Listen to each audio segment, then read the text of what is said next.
AP రాజకీయాల్లో 2019 జగన్ గాలిని సైతం తట్టుకునే 18,000 ఓట్ల మెజారిటీతో గెలిచాడు. గోదావరి యాసలో తన ఉపన్యాసాలతో ఆకట్టుకుంటాడు. వరుసగా 3 సార్లు గెలిచి హ్యాట్రిక్ సాధించి మంత్రి పదవిని కూడా దక్కించుకున్న ఆయన పేరే నిమ్మల రామానాయుడు. అసలు ఈ రామానాయుడు ఎవరు?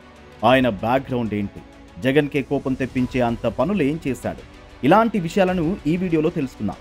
వీడియోలోకి వెళ్లే ముందు మీకు ఈ ప్రశ్నకు సమాధానం తెలిస్తే కామెంట్ చేయండి. ఆంధ్రుల అన్నపూర్ణగా పేరొందిన మన కోనసీమ వాస్తవ్యులు ఎవరు? A. Dokka Seethamma, B. Veeramachineni Vimaladevi, C. Vengamamba, D. Vanga Geetha. ఇక వీడియోలోకి వెళ్తే నిమ్మల రామానాయుడు గారు 1969 మే 6న పశ్చిమ గోదావరి జిల్లా పాలకొల్లు మండలంలోని అగర్తిపాలెంలో నిమ్మల ధర్మారావు, రమావల్లి దంపతులకు జన్మించారు. ప్రాథమిక విద్య సొంత గ్రామంలోనే జరిగింది. డిగ్రీ నర్సాపురం వైఎన్ కళాశాలలో పూర్తి చేశాడు. ఆయన 1992లో ఎంఏ చదివాడు. 1995లో ఎంఫిల్ చేశాడు. 2005లో ఆంధ్ర విశ్వవిద్యాలయం నుండి పీహెచ్డీ పట్టా పొందాడు. యూనివర్సిటీలోనే విద్యార్థి నాయకుడిగా విద్యార్థుల సమస్యలపై పోరాడాడు.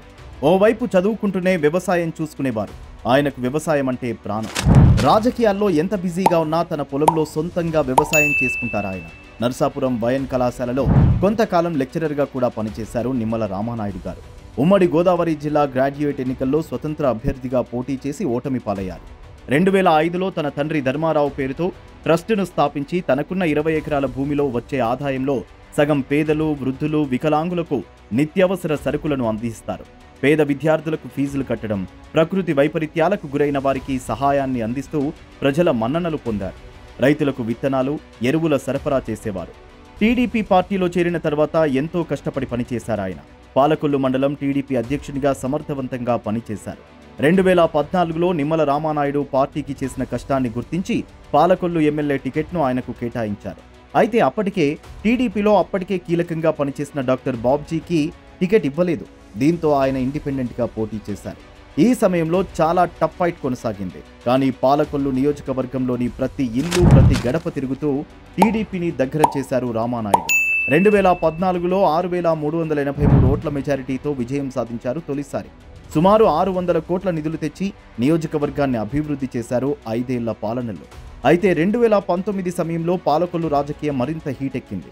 వైసీపీలో అప్పటి వరకు నాకే టికెట్ అనుకున్న గున్నం నాగబాబుకి టికెట్ ఇవ్వకపోవడంతో జనసేనలో చేరి పోటీ చేశాడు. డాక్టర్ బాబ్జీ వైసీపీ నుండి పోటీ చేస్తే జగన్ గాలి రాష్ట్రమంతా వీస్తున్న రామానాయుడు మాత్రం పాలకొల్లు నుండి 18,000 ఓట్ల మెజారిటీతో గెలిచాడు. వైసీపీ పాలనలో ప్రజా సమస్యలపై అలుపెరగని పోరాటం చేసి కీలక నేతగా ఎదిగారు. అసెంబ్లీలో జగన్కి ఆయన మంత్రులకి ధీటైన జవాబులు ఇచ్చేవారు. టీడీపీ గొంతు వినిపించేవారు. ఈ 5 సంవత్సరాలు టీడీపీ వ్యూహాలను అసెంబ్లీలో అమలు చేస్తూ రాష్ట్ర స్థాయి నేతగా ఎదిగారు రామానాయుడు. చంద్రబాబు ఆయనకు డిప్యూటీ ఫ్లోర్ లీడర్ ఇవ్వడంతో అసెంబ్లీలో ప్రతి చర్చలో వైసీపీపై విరుచుకుపడేవారు. నిర్మాణాత్మకంగా రాజకీయాలు చేయడంలోనూ, నిర్మాణాత్మక విమర్శలు చేయడంలోనూ దిట్ట. వ్యతిరేక పరిస్థితులను కూడా తనకు అనుకూలంగా మలుచుకుని ప్రజల పక్షాన పోరు చేయడంలోనూ తనదైన శైలిలో వెళ్తారు రామానాయుడు. విజయాల్ని సాధించడంలోనూ కాదు, ప్రజల సమస్యలను పరిష్కరించడంలోనూ ఆయన రూటే సపరేటు. ఆయన రోడ్డెక్కారు అంటే హాట్ టాపిక్గా మారుతుంది అంశం. అందుకు పాలకొల్లు నుండి అమరావతి వరకు చేసిన సైకిల్ యాత్రే నిదర్శనం. రాష్ట్ర వ్యాప్తంగా ప్రజలంతా దీని గురించి మాట్లాడుకున్నారు. అక్రమ మట్టి తవ్వకాలను అడ్డుకునేందుకు దళితుల భూముల్లో రాత్రిళ్లు బస చేయడం అక్కడి ప్రజల గుండెల్లోకి చొచ్చుకుపోయింది. కరోనా సమయంలో ప్రజలకు అందుబాటులో ఉంది. పాజిటివ్ వచ్చిన వారికి ఆహారం, నిత్యావసర సరుకులను కూడా పంపిణీ చేశారు. ప్రతి ఊర్లో శానిటైజర్స్ కొట్టించి ప్రతిక్షణం ప్రజలకు అందుబాటులోనే ఉన్నాడు.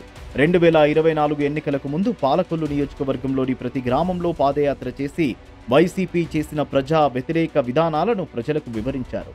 ఆయన మంచితనం, ప్రజలకు జగన్ ప్రభుత్వంపై ఏర్పడ్డ వ్యతిరేకత ఈసారి 28,000 ఓట్ల మెజారిటీతో నిమ్మల రామానాయుడు 3వసారి గెలిచాడు. గోదావరి జిల్లాలో వరుసగా 3 సార్లు గెలిచి చరిత్ర సృష్టించి చంద్రబాబు మంత్రివర్గంలో కీలకమైన ఇరిగేషన్ శాఖ మంత్రి అయ్యాడు. 5 ఏళ్ల విధ్వంసం తర్వాత తిరిగి చేపట్టిన అధికారంలో అతి ముఖ్యమైనది ఇరిగేషన్ శాఖ. విభజన హామీ నాటి పోలవరం ఇప్పటికీ పూర్తి కాకపోవడం, పోతిరెడ్డిపాడు లాంటి ప్రాజెక్టులు ఇంకా పూర్తి కాకపోవడం ఆయన ముందున్న పెద్ద సవాల్. నాగార్జున సాగర్ నీటి వివాదం తెలంగాణతో ఎలా పరిష్కరించుకుంటాడో చూడాలి.